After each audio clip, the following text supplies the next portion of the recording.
Current sensitivity of a moving coil galvanometer is 5 divs per per milliampere. So let's just have a look at this. So we have a galvanometer and the sensitivity of a moving coil. For example, this is the coil in this, and the sensitivity is given as 5 div milliampere, and its voltage sensitivity is also given. Angular deflection per unit voltage applied is 20 divs per the resistance of the galvanometer. So we need to find the resistance.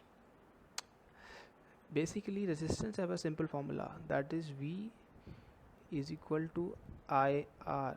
From this we can say that resistance is equal to voltage upon current, but in this case we have simply this 5 volt, and for current we have this.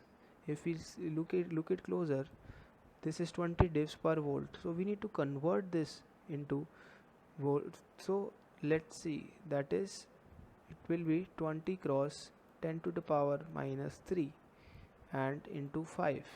So for 10 to the power minus 3, this power will come down here, and we will get the solution as 250 ohms. The resistance will be 250 ohms.